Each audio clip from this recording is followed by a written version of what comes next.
Welcome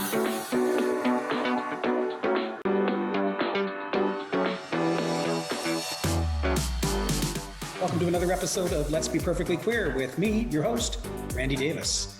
On tonight's episode, doing things a little bit differently. I don't have anyone on as a guest to interview this evening, but we are highlighting and paying tribute to HIV long-term survivors tonight.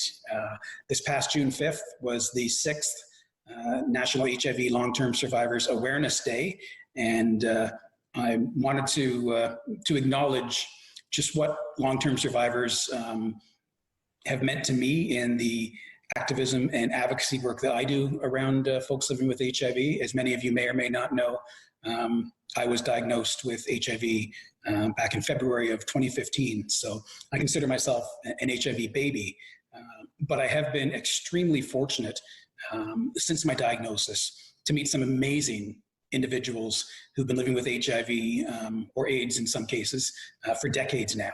And those individuals have really helped to shape the work that I do, have helped to mentor me in dipping a toe in this world of HIV advocacy and activism. And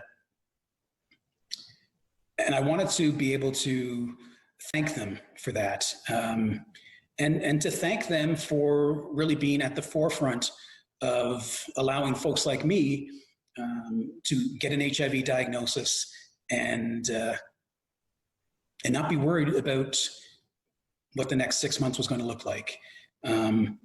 Certainly, as I've said in the past, folks that are diagnosed even today with HIV, many have the same thoughts and feelings that I had when I was diagnosed 5 years ago, that my life was over and no one would ever love me again. And that clearly was not the case. And when calmer minds prevailed, I realized that I was going to be just fine as long as I got on and stay on my medications, which I do. And that keeps me undetectable and therefore means that the HIV that is in my system is untransmittable, which is a wonderful, freeing, stigma busting message to be able to share with folks. And that's what these long-term survivors are doing. It's not a message that many are aware of. Unfortunately, far too few are aware of. And there's a lot of gatekeepers amongst the HIV elite that don't like to share this message. But yeah, HIV is a chronic illness now that with medication, folks can live a normal, healthy life. And that's what I'm doing. That's what these folks are doing as well. I reached out to 7 amazing individuals who I have the pleasure of calling my friends as well. And they've each agreed to submit a video talking about what being a long-term survivor means to them and sharing some messages. Oh, hey, didn't see you there. I was just reflecting. I've been living with HIV for 27 years. How does it feel to be an HIV long-term survivor? It feels pretty damn good.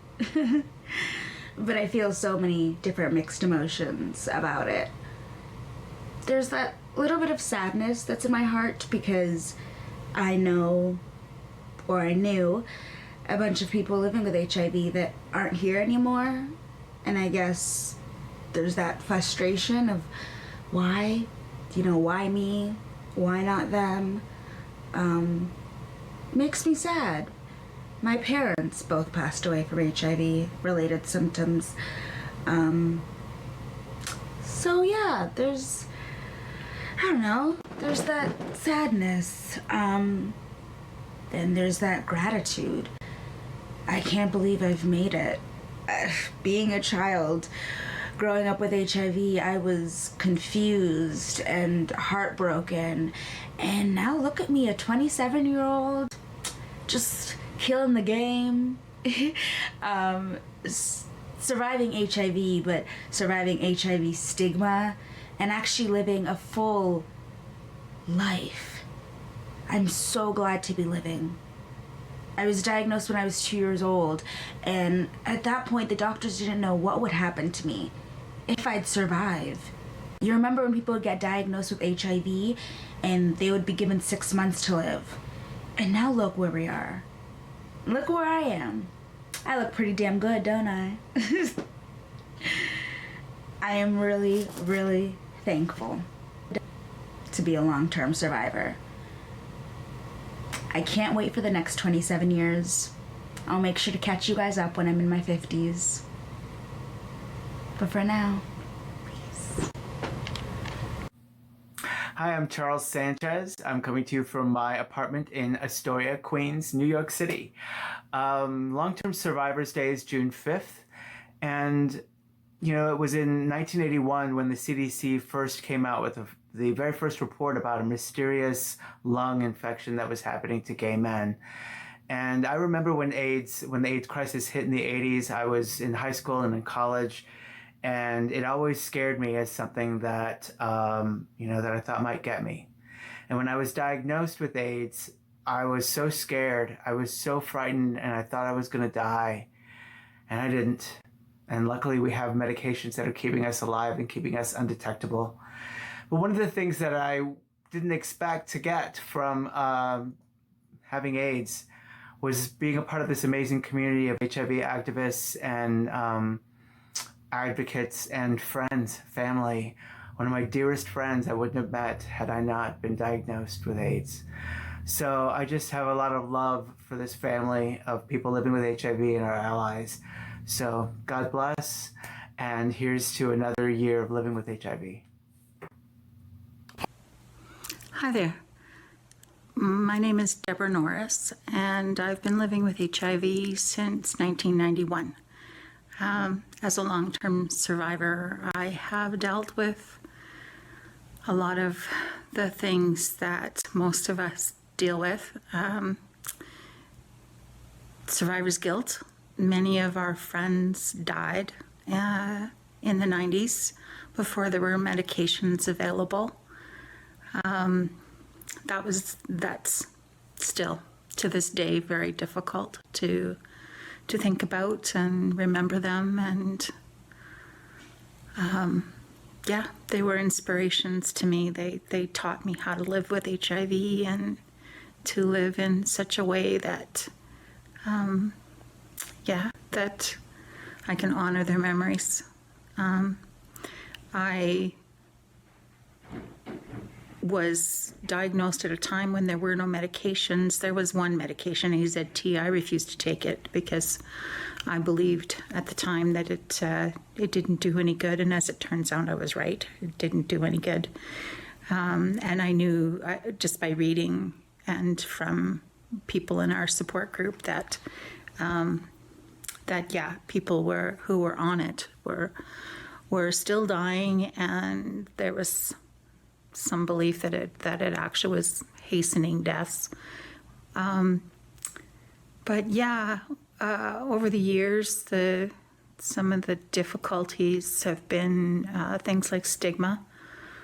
That it has changed somewhat, but I'm still shocked at how much stigma there is out there.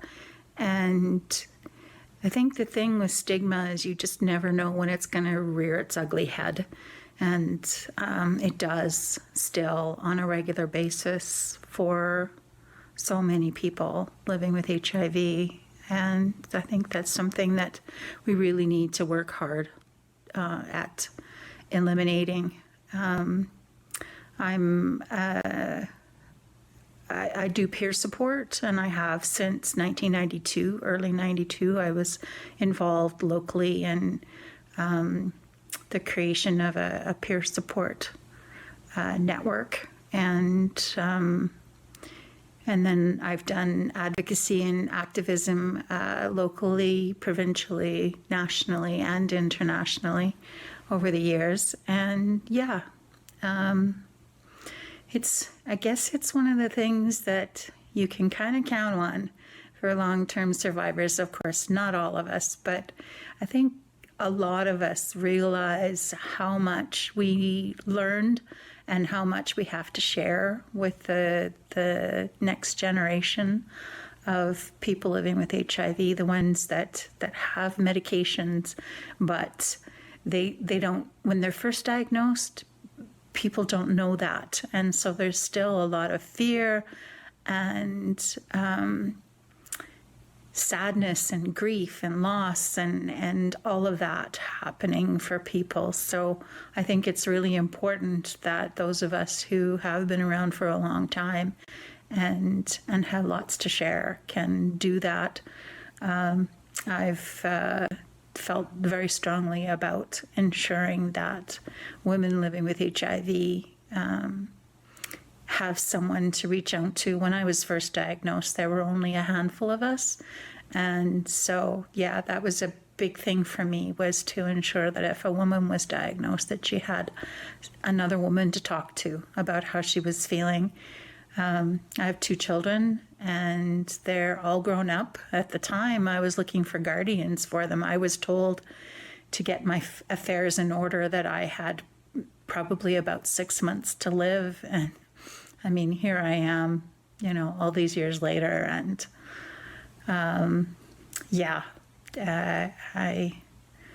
think that's one of the things I would say as well to someone who's newly diagnosed, is that, get supportive people around you, find a good doctor who you can talk to, who you trust, and you'll be okay. Things are going to be okay. You're going to need a lot of support. And so you need to reach out for that. And it's okay to do that. And it's important that you do that. Hello.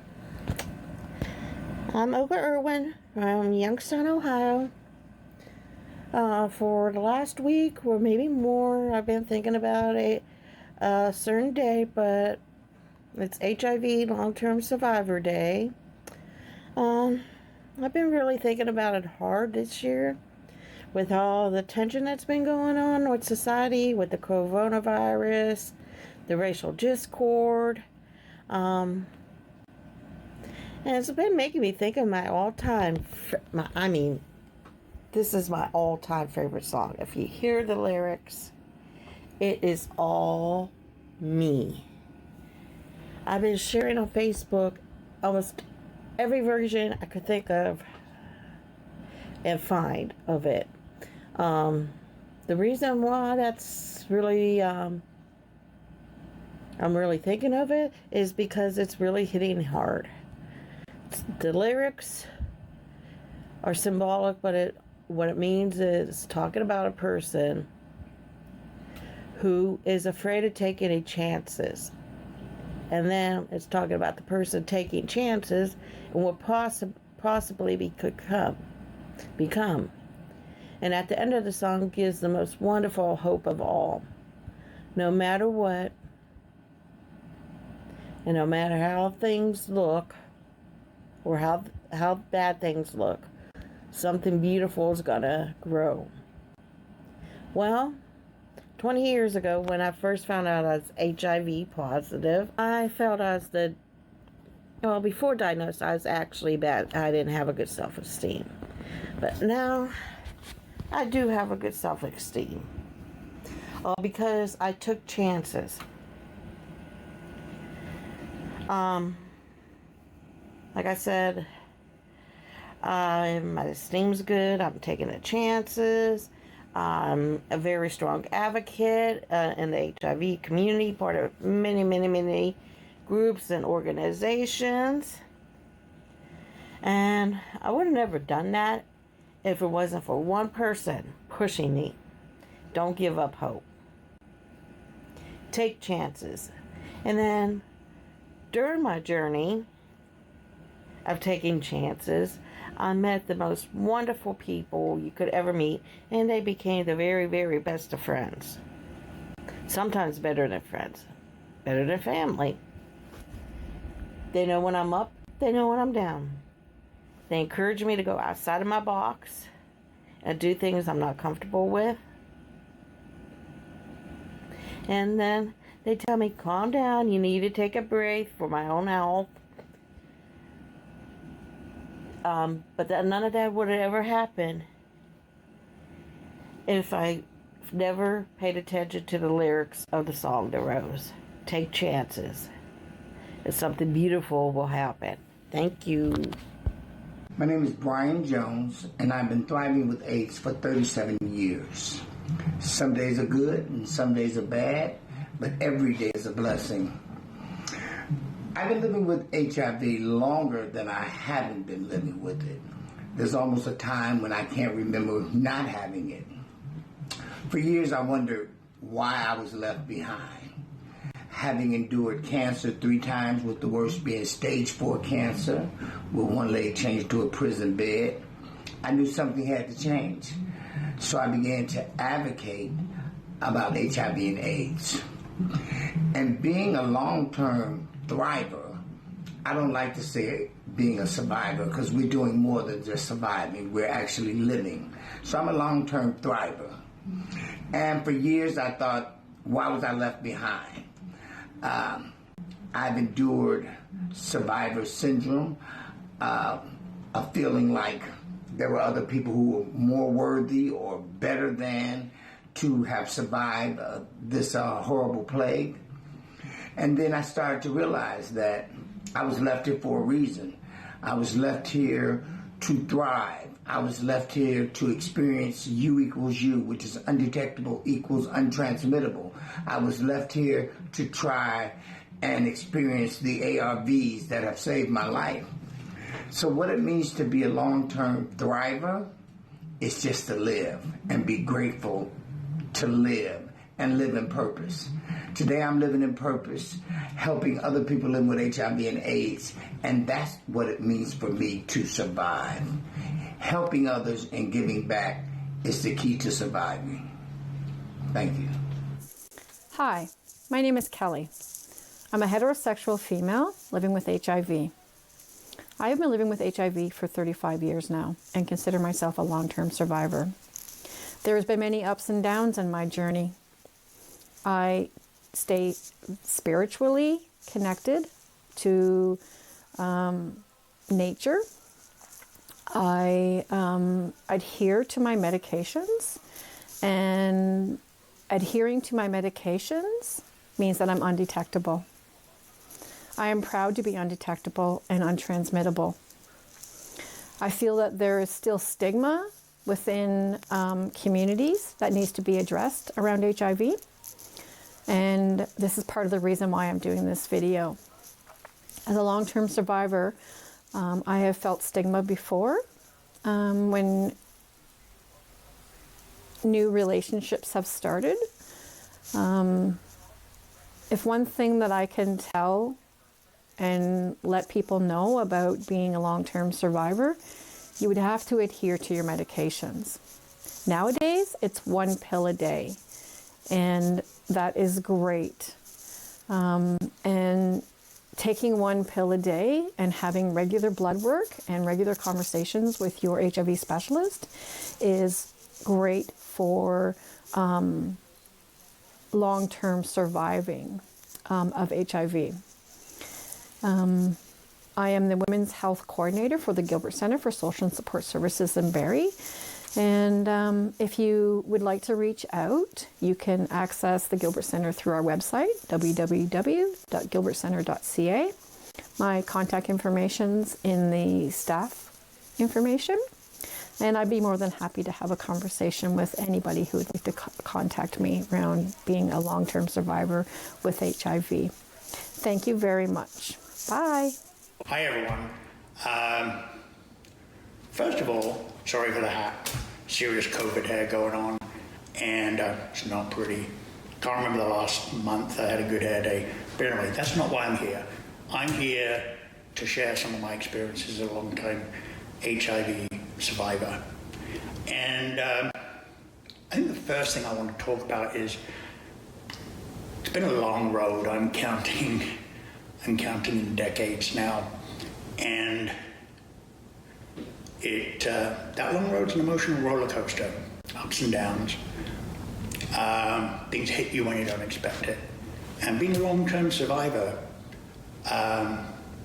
one of the challenges and one of the things you have to manage is survivor guilt. And I lost a partner, lost many good friends, and it's difficult to manage and cope with sometimes. But the flip side of that is a resolve to celebrate life and to be mindful, grateful, practice acceptance, and to live life to the fullest.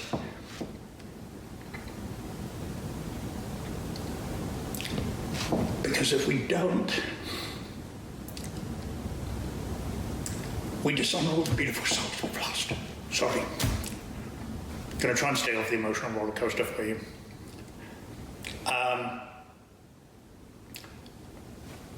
Being such a long timer, from time to time I'll have a friend contact me and connect me with someone's newly diagnosed, and I really want to share with you what my stock spiel is to them. It's pretty short and to the point. First of all, go through the medical stuff. Have you got a good doc? Are you on meds? Do you know what CD4 and viral load are? Get those in. And I really emphasize the importance, not only of physical health, but mental health and sexual health too. Those are all equally important if you're going to be on the survival road. You can't let one of them drop. You really can't. And I say there's good news and there's bad news. And the good news is the meds, the medical situation. We're so lucky today with the advances we made over the years. And really, if you live a pretty decent, healthy lifestyle, adhere to your meds, you can expect pretty much same life expectancy as anybody else. There might be some comorbidities, but generally, that's the good news. The bad news, stigma.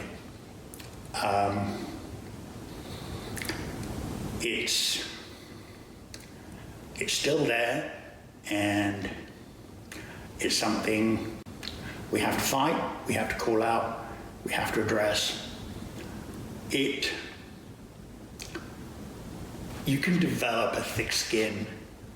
You can, over the years, you become acclimatized, and sometimes it can roll off your back.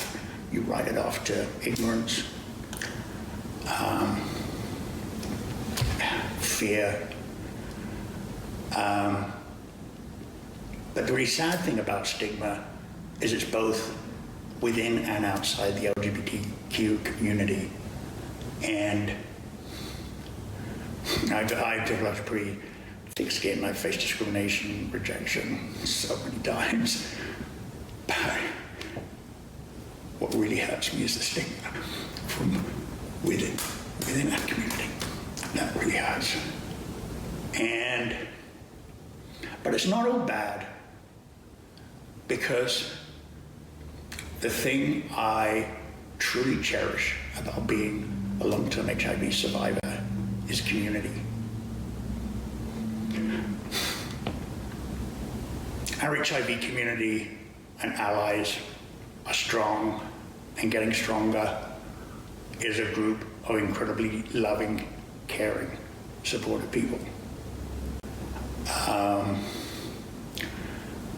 People who are HIV positive, friends, family, healthcare workers. I draw so much strength, and I wouldn't have got here without the community. So I'm truly grateful for that. And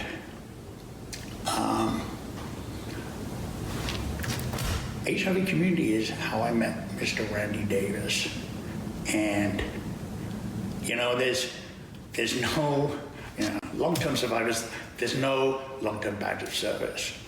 And comparatively, Randy's been HIV positive for a much shorter time, but he is a powerhouse. And I truly love him as a friend and his amazing husband, Aaron. They really make the difference for me, and all the other amazing connections throughout that I got through this wonderful community. I'm going to wrap it up there.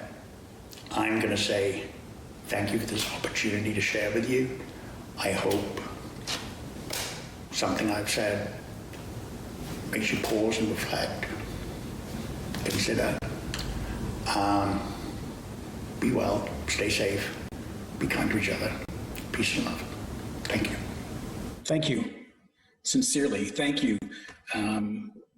Huge amounts of gratitude and appreciation to my friends Muluba, Charles, Deborah, Olga, Bryan, Kellie, and Guy for so graciously sharing your stories, your experiences, and your messages here with my audience at Let's Be Perfectly Queer.